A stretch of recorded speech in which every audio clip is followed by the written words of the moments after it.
Hello and welcome to News Now on TV360. I'm Thelma Okoro. Nigeria's Chief of Army Staff, Lieutenant General Tukur says the army is in control of the situation in southern Kaduna State. Over 500 people have been killed in the last few months in southern Kaduna in clashes between Fulani herdsmen and largely farming communities. Despite wide condemnation of the act and deployment of security officials to that region, the attacks still continue and many lives and properties are still being destroyed. Speaking at an event recently, the army chief said he is confident that the troops will soon arrest the perpetrators of the crime. The Nigerian government has arraigned a Federal High Court Justice Sylvester Ngwuta before the Code of Conduct Tribunal over failure to declare his assets, among other allegations. Ngwuta is facing a 10-count charge for engaging in private business as a public officer, which is contrary to the Code of Conduct Bureau and Tribunal Act. He, however, pleaded not guilty to the charges and has been granted bail on self-recognition. The trial has been fixed for June 12, 2017. The death toll in the outbreak of meningitis in Nigeria has risen to 745. The outbreak currently affects 5 states in the country. They are Zamfara, Sokoto, Katsina, Kebbi and Niger, all in the country's northern region. Health authorities say over 8,000 suspected cases of meningitis have been reported across the country as at April 17th, but only 230 of those cases have been confirmed by health authorities. This current outbreak of meningitis is the worst outbreak ever experienced in Nigeria since 2009. Since assuming office in 2015, the Buhari-led administration has vowed to arrest and prosecute corrupt government officials in Nigeria. But a Nigerian group in support of the fight against corruption says most of the corruption cases prosecuted by the federal government have not been so successful. The group blames lack of evidence as one of the key reasons why the government may continue to lose its battle in the courtroom. Present at an event, a representative of the Economic and Financial Crimes Commission. Other speakers at the event are human rights lawyer and senior advocate of Nigeria, Femi Falana, and the executive director of Center for Anti-Corruption and Open Leadership, Debo Adeniran. We believe that if DSS discovered a crime that belongs to another agency, they will direct the other agency to go and take care of the crime. And if an agency runs to a cul-de-sac in his own effort to prosecute his own case, they can call the DSS that, look, we are looking for the owner of this house. Could you sniff him out for us so that we'll be able to prosecute him diligently? All of these is what Nigerians are confused about. Something when he was talking. As of today in Nigeria, yes, the federal government is trying within the confines of its resources, but none of the agencies can adequately say they have the wherewithal to carry out their functions. He talked about forensic lab, for instance. I'm happy to say that that's one area in which, through the support of donor agencies like UNODC, EFCC has made an headway. There is an interest. I've largely left the fight against corruption for the government to, wage. I think it is high time. The battle was owned by the Nigerian people. The fight against corruption has to be owned by the Nigerian people, particularly the victims of corruption. Unless we do that, there's no way the government can succeed. No government can fight any war alone. Whether it's a war against terrorism or against corruption, the people have to be mobilized. A federal high court sitting in Lagos has ordered a temporary forfeiture of the sum of 449 million naira found in a shopping plaza in Victoria Island, Lagos. Justice Rilwan Aikawa ordered the forfeiture of to the federal government after listening to an application filed by the Economic and Financial Crimes Commission. He also ordered the EFCC to advertise the order of the court within 14 days for any interested party to come forward and convince the court why the money should not be permanently forfeited to the Nigerian government. The Nigerian government says it has commenced plans to strengthen the whistleblower policy following recent breakthroughs in the war against corruption. According to spokesman Garba Shehu, the government is considering ways of enhancing the whistleblower policy. The presidential spokesperson says the policy has boosted the president's anti-corruption war so far. The Minister of Solid Mineral Development, Kayode Fayemi, and the Minister of Niger Delta Affairs, Usani, took turns to brief President Muhammad Buhari of developments in their various ministries.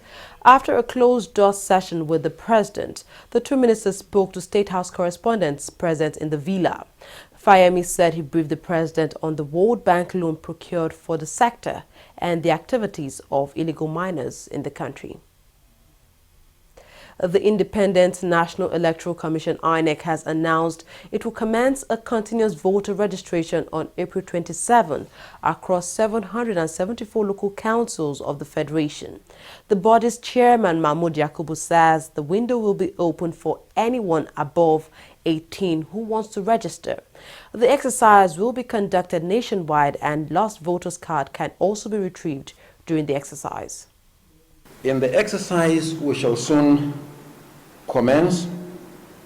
Citizens who have reached the age of 18 years, those who did not register before the last general elections, those who wish to transfer or relocate from one state to another or within a state from one town to another, or those who did not collect their PVCs before the last general election will have the opportunity to do so.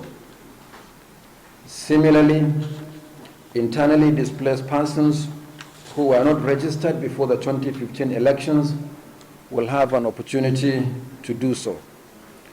Those who have lost their PVCs due to dislocation, but whose names are verifiably on the register, will have the opportunity to collect new PVCs.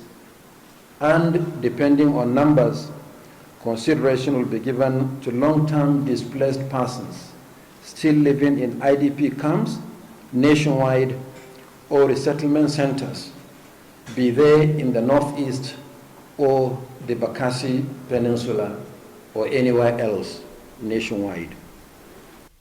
The Nigerian Medical Association is calling for effective collaboration with stakeholders to ensure affordable and accessible healthcare delivery in the country. Mike Ogirima, president of the association, made the call at a public presentation of NMA's strategic plan for 2017 till 2022 in Abuja, the nation's capital. Ogirima charged both the government and the private sector to work together to revive the healthcare sector in the country.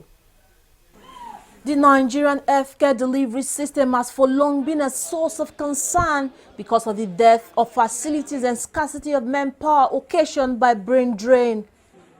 While the wealthy routinely fly out of the country to seek medical attention, most Nigerians are left at the mercy of poorly managed healthcare centers manned by poorly committed and ill-motivated healthcare workers. The strategic plan. It is in this light that the Nigerian Medical Association is organizing this forum to chart a pathway for the revival of the country's health infrastructure.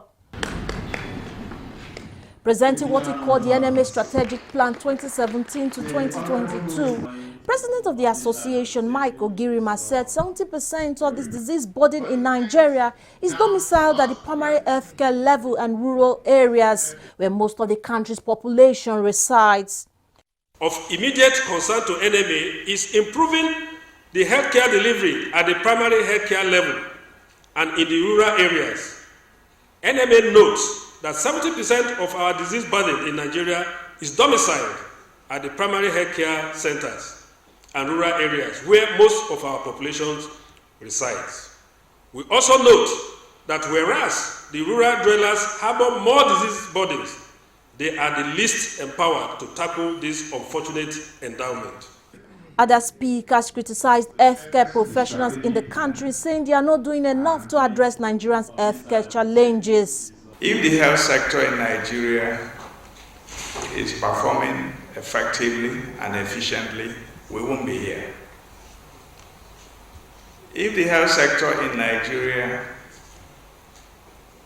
is owned by those who should own it, we won't be here. And who are those people who are supposed to own the health sector in Nigeria?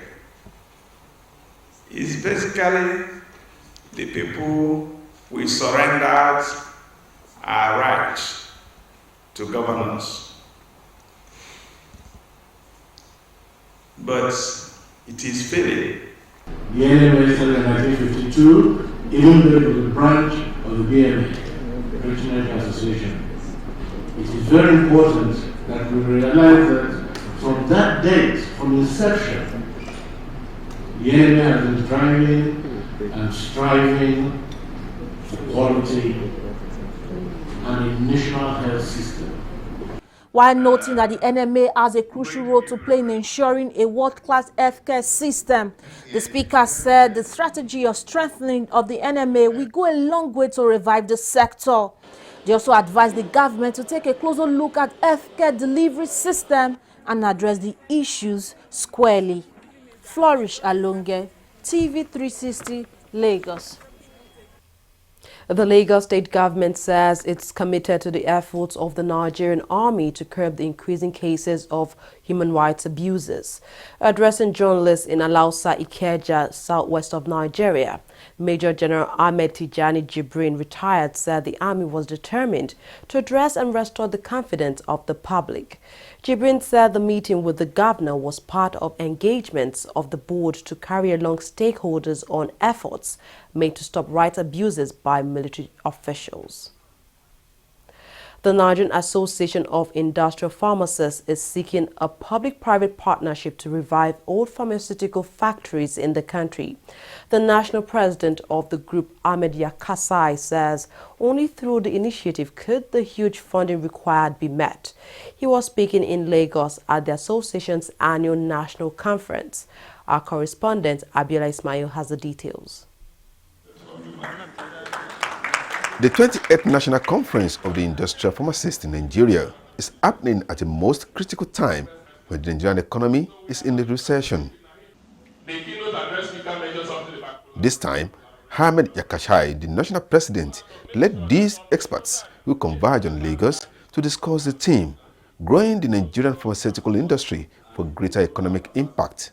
Vaccine production is a capital-intensive industry. For you to produce one vaccine, you need nothing less than 6 billion naira.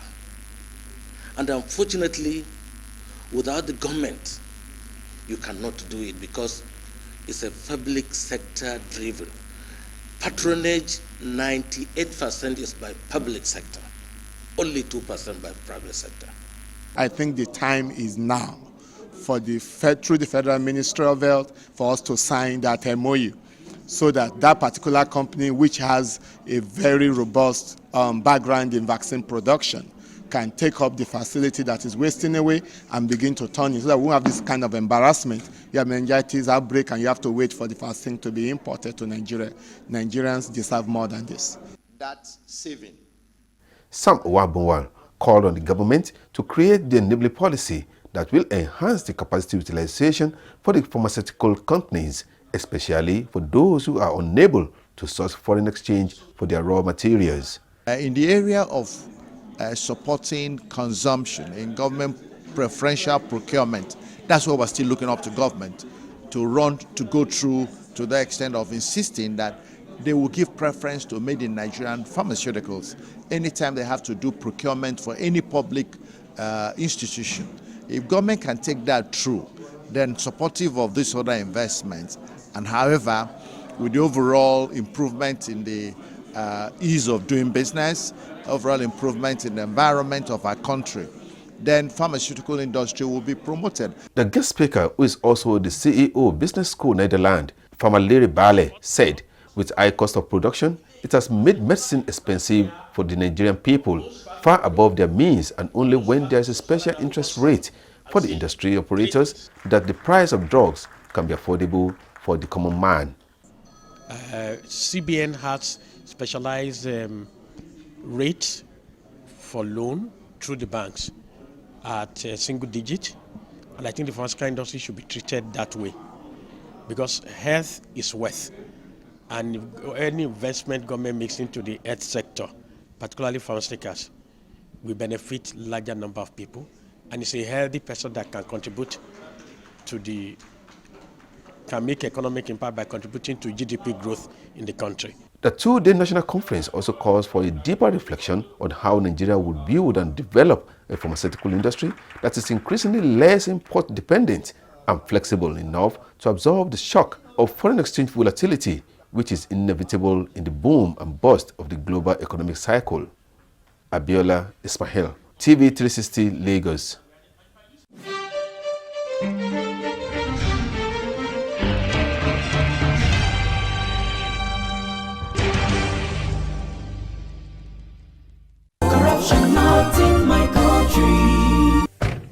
What is wrong with kí ló máa ń ṣe iná? Tell them I drove for more than 1 hour. Ìyá mi, ọ̀rọ̀ yín náà ni mò ń ṣe. Ọ̀rọ̀ yín náà ni mò ń ṣe. Ká kúrò fún Ọlọ́run.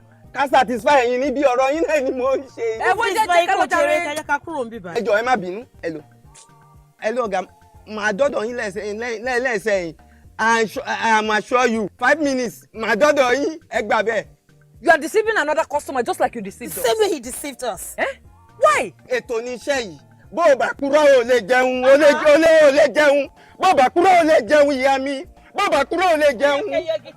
Workshop mi lélẹ́yìí. Ibi tí èèyàn bá ti ń ṣe ló ti ń jẹ. Ìyẹn ló ń pè ní workshop. Ibi tó bá ti ń work ni kó má ti shop. You cannot base your business on lies. Calm down now. It is corruption and it cannot work. Not in my country. Corruption not in my country.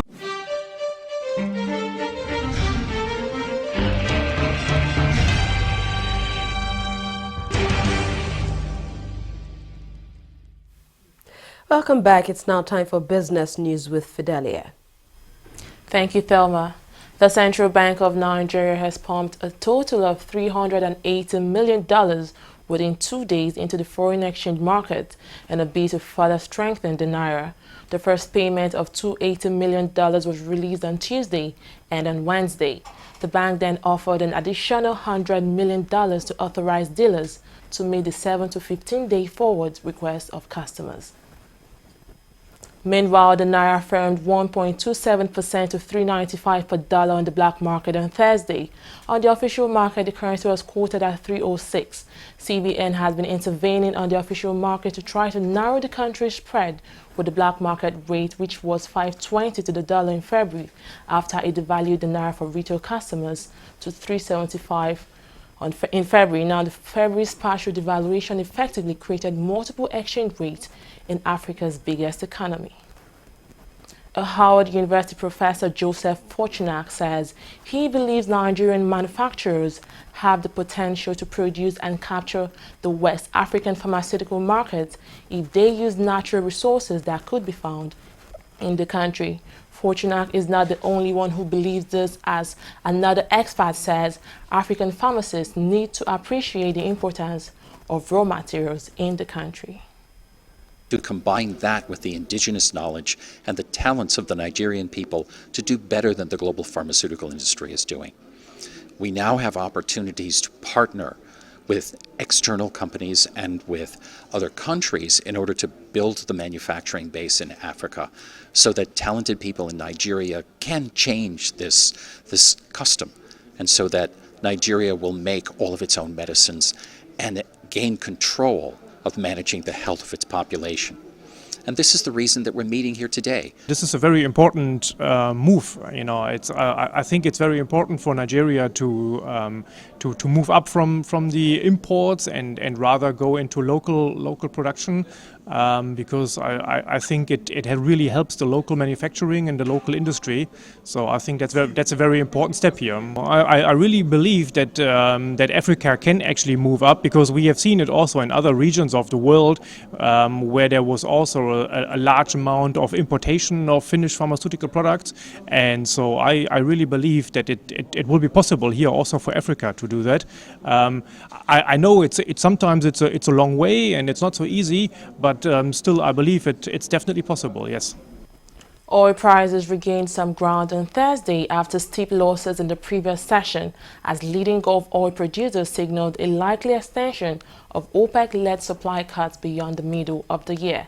Brent crude traded at $53.43 a barrel, while US crude futures rose up 43 cents to trade at $50.87 a barrel. OPEC members Saudi Arabia and Kuwait signaled that an effort by the organization and other producers, including Russia, to cut oil output was likely to be extended beyond June. That's all on business. More stories coming up. Don't go away.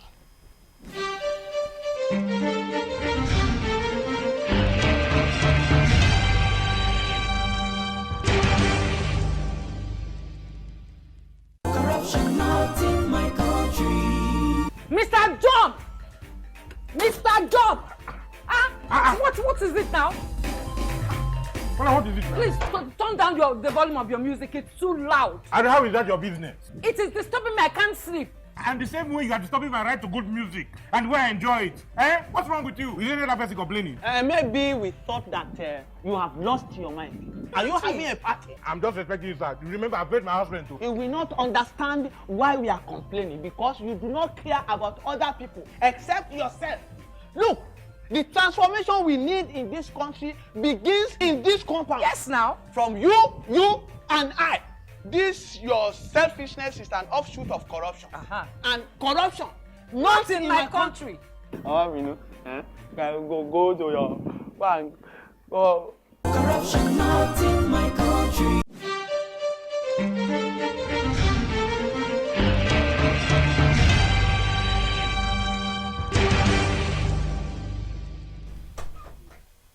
The United Nations says over 82 aid workers have been killed and 3.5 million people displaced in the ongoing civil war in South Sudan. An estimated 1.9 million people were internally displaced and another 1.6 million others were refugees in neighboring countries. Much of the violence has been motivated by ethnic differences, as government troops mostly drawn from President Salva Kiir's Dinka community battle rebel forces made up of mainly his then Vice President Riek Machar's newer community and all the smaller groups. Airstrikes in northern Sinai have killed 19 members of Egypt's Islamic State affiliate, including 3 of its leaders. In a statement on its official Facebook page, the military did not name the leaders it had killed in the strikes, but described one of them as among the group's most prominent members and another as the head of its Sharia law committee. The third was an official in charge of interrogations. Egypt has for years been battling an Islamic insurgents in the northern Sinai. It gathered pace after the military overthrew President Mohamed Morsi of the Muslim Brotherhood in 2013 following mass protests. Commonwealth champion Blessing Okabare is leading a provincial list of 13 female athletes chosen by the Athletics Federation of Nigeria to represent the country at the 2017 IAAF World Relay Tournament. The tournament will hold in Bahamas from Saturday, April 22nd till Sunday, April 23rd, 2017. All the athletes chosen to represent the country are Dominic Duncan, Jennifer Madu, Mercy Intia Obong, Peace Uko and Stephanie Kalu.